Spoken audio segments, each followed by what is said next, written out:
All right.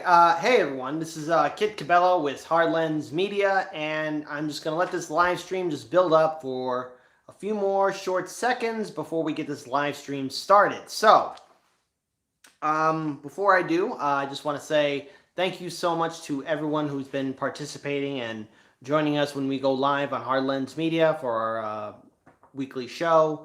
We know there's a little bit of some technical errors here and there, but we are doing the best we can with whatever limited resources we do have. We do know that some people are not being notified when we go live, and unfortunately, this is something that's out of our control. So double check, triple check that you're subscribed, hit that ring bell notification, like, comment, share, and subscribe. That's the only way you could really help us out. We're trying to figure out what's going on in regards to the variables outside of our own technical things that we're trying to figure out, but nonetheless, it's quite clear YouTube clearly plays its favorites, especially when it comes down to independent media. And again, the reason why independent media exists is because you guys are viewers and subscribers. And huge shout out to our Patreon supporters because you guys are really helping us out along the way. So, with that being said, let's get started with this late evening live stream. So, election integrity. Election integrity. One more time, election integrity. That's right, we're going to be talking about some really growing concerns because apparently now everyone's concerned what's going to happen for the November general election because there are long lines, there's something wrong with the voting machines, people aren't getting the proper information on where they're supposed to go to vote. You know, it's almost as if, if the Democrats, especially for their primary, not saying much, but, and I don't want to give too much advice away because I don't know the inner workings of the DNC, but they had about 4 years to maybe correct this issue. They had about 4 years to get things right, and now, all of a sudden, everyone's realizing, wait a minute, something's wrong because the people we want to vote aren't going to turn out to vote. And that's a real concern. So, reports of hour-long lines, issues with voting machines, and not enough poll workers in Georgia on Tuesday led to advocates to warn that problems with the state primary election foreshadow what could happen nationwide in the November general election if proactive measures are not taken. So, this is something I talked about last night with good old Joe 30330. There's a lot of concern about how many people will turn out to vote. And if voting is this miserable and so confusing, oh no, maybe people might not turn out to vote. Maybe people might not be motivated to vote. And of course, everyone's screaming from the rooftop that the Republicans are going to somehow, rig the election. Yeah, okay. But Democrats do that too. And if the Democrats have been doing that in the early primary, especially here in 2020, but even going back to 2016, what's the incentive to convince potential progressives and independents that might want to vote for Joe 30330? But hold on, there's a bigger concern that we all have to look at. So the newspaper added, the scene served as potential preview of what voting could look like across the country later this year when President Donald Trump is expected to face off against former Vice President Joe Biden, the Democratic nominee. What happened to voters today in Georgia is a chilling harbinger of what can happen to all Americans in November if Congress and the states don't act. Georgia voters and reporters took to Twitter on Tuesday to share photos of long lines, accounts of problems with machines that are part of the state's new voting system, which, get this everyone, costs over $100 million. So they put $100 million into these new voting machines and they don't work. There's something wrong. Hang on, I'll tell you. Now, of course, this is a Democratic primary, and some of our viewers, you're independents, you're Greens, you're Libertarians, you're Socialists, you're not affiliated. This is a concern that impacts you because, especially if you want to vote for the November general election cycle, if you want to vote, depending. Going further, according to the Atlanta Journal-Constitution, some voters left their polling stations without casting ballots, while others relied on paper provisional ballots, though some locations ran out of provisional ballots as well. Again, going further to this, we do have reports of equipment being delivered to the wrong locations and delivered late. We have reports of poll workers not understanding the setup or how to operate voting equipment. More than 1 million Georgia voters had already cast ballots before Tuesday, most of them by mail, and also sent absentee ballots applications to all active voters. But those who have already voted in person before Tuesday at early voting sites had already reported long waits, in some cases up to 7 hours. 7 hours to vote. New rules for voting social distancing as well as disinfecting voting machines had caused many of those delays. Going further, again, there's a lot of concern about the hygiene of the voting polling stations due to the fact of coronavirus, and a lot of people don't want to get sick again. And because everything's starting to slowly reopen, people are concerned that, oh no, if not proper things are put into place, people may not be able to, people may not want to participate to vote because they don't want to get sick with COVID-19. So, going further, looking into this, there's also concern of how there's limited ability amongst pollsters, especially those working at polling stations, to understand how these voting machines work, and also understanding how to run with paper ballots or making sure that there's enough provisional ballots. So, all of this is the canary in the coal mine. Why is this a concern? Well, for those of us that wish to vote independent, whether green, libertarian, third party, any kind of non-affiliate, there's a good chance that your vote will either disappear, you're going to be waiting hours upon hours in line, or the machine's going to somehow say, oh, you voted third party, but maybe you voted for somebody else. This isn't the first time we've seen something like this, especially here in the United States, where, our votes don't count. Our votes disappear.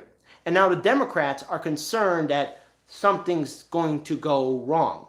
Well, of course something's going to go wrong, especially if you've been turning a blind eye to it, not only during the 2016 primary, but also during the 2020 primary. So what's this concern about, oh, now all the votes are going to disappear? It's almost too little too late. We are in the month of June. So guess what? Removing June, we have July, August, September, October, November. Excluding November, you have 4 months, basically, to get this right. And I really doubt that the Democrats are really going to be in a super fast rush to fix this problem that's quite clearly a major issue. We talk about election integrity a lot on this show because it's important to keep people motivated, and also, more importantly, to keep people active in this political system that we have. So long as we have these systems put in place that basically make people not want to vote, progressives, independents, third-party candidates, they're not going to stand a chance, because there's a system right now put in place to deny people, the average person, the ability to vote. And remember, most Americans right now are struggling to make ends meet. And we have precious little time to actually stop what we're doing and go out to vote. Maybe perhaps voting should be a national day off. Maybe voting should be something that should be considered an absolute right. And more importantly, people should not be held, chained to their jobs so they can go out to vote. See, the Democrats never figured this out. And this is why I say, hey, there's maybe a possibility, maybe, however crazy that might sound, that Trump could get reelected, because you've got to have a strong base, supporters that will follow you and will turn out to vote. And this is a problem that the Democrats haven't figured out, especially when it comes down to reaching out to Bernie Sanders supporters, progressives, and independents. If you're going to make it this difficult for them to turn out to vote during a primary, what makes you think they're going to turn out to vote during a general election?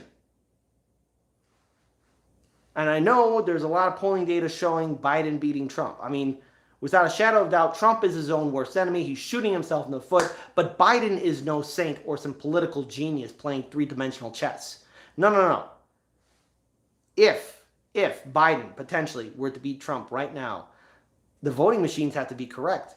Polling stations need to be open. And the people working those polling stations need to know what the hell they're doing.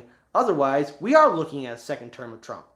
But this is brought to us by the Democrats, who just assumed everything was fine. They ran on this assumption.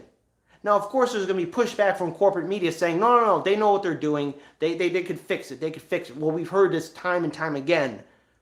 But be ready to hear the excuses should Joe Biden lose. Oh, not enough people turned out to vote. Well, if you made voting miserable, I'm pretty sure a lot of people don't want to wait 7 hours in line, 8 hours in line, a whole day in line just to cast a vote. It should be simpler. There should be enough paper ballots. There should be enough polling stations open so people can go ahead and vote. But remember, like I said, whichever the two candidates can actually get most of their supporters to turn out to vote, that will be key. Because there's a lot of key electoral college states. Now, to many of our viewers who live outside the United States, to win the general election to win the election of presidency, you don't need popular vote. I mean, it's important, but it really doesn't add up to squat. What really matters is whoever wins the electoral college. So let's say Trump manages to motivate most of his supporters to turn out in key electoral college states. Well, then Crimea River Democrats, good luck, because the electoral college is key. And if Trump is able to secure the electoral college states, so be it. And it's going to be a nightmare scenario, and there's going to be a lot of vote blue no matter who meltdowns. But this is a very serious issue. And going forward, if it remains like this, let's say in a scenario Biden wins, do you think they're going to fix the problem? They're going to probably kick that can down the road, and any progressive, any independent, any third-party candidate that wants to try and run, the system is still going to be rigged against them. This is a nightmare. This is a concern. And this is why we have to get involved in this election cycle. This is why we have to really step up and demand election integrity. This is why, besides these protests, there should be national strikes calling for election integrity. There should be national strikes all around calling for massive reform, because otherwise, to the DNC and including the RNC, and yeah, even third parties, your skin's in the game on this one too. If it's miserable to vote, people will not turn out to vote. And to the DNC and RNC, I know you're relying on a lot of senior citizens to turn out to vote, but remember, they are getting old, they can't wait in long lines, and there goes your voting base. And whether you like it or not, Gen Xers, Millennials, and Gen Z are up.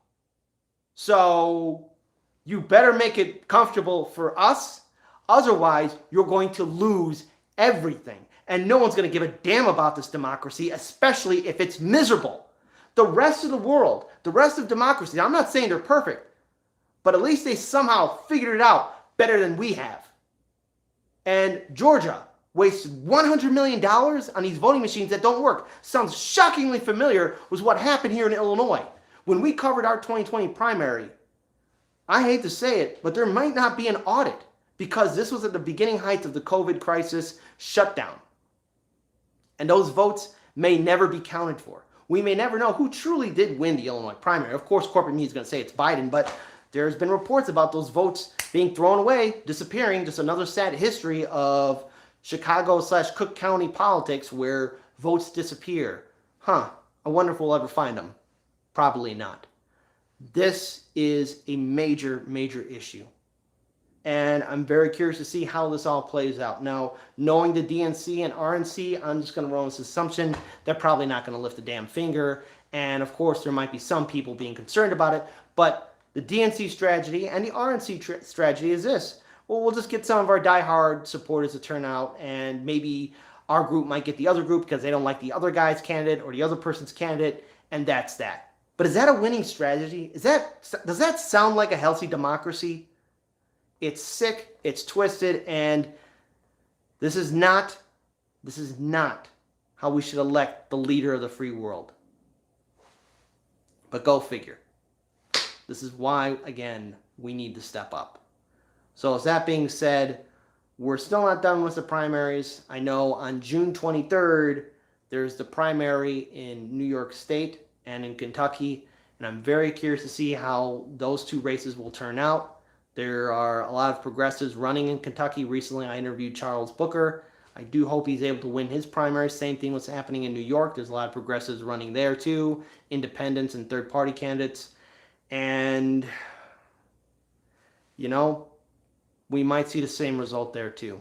Long lines, polling stations not open, voting machines not working, ballots not being counted, not enough paper ballots. It's going to be an uphill fight to demand election integrity. And, you know, I did have high hopes that maybe Bernie Sanders and his campaign would do something, but I was wrong. So, Democrats, balls in your court.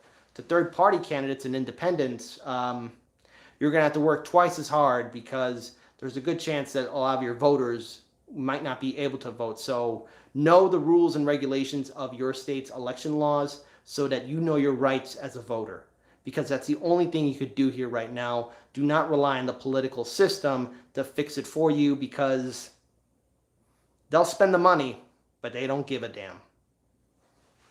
Anyways, with that being said, I want to thank all of you for joining me for this short evening live stream.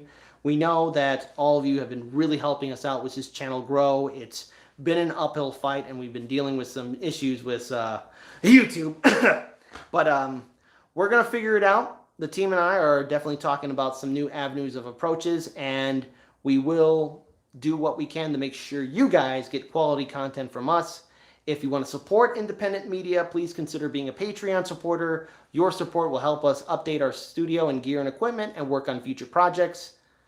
Peace to you guys, and let us all do what we can to build a better future. Take care.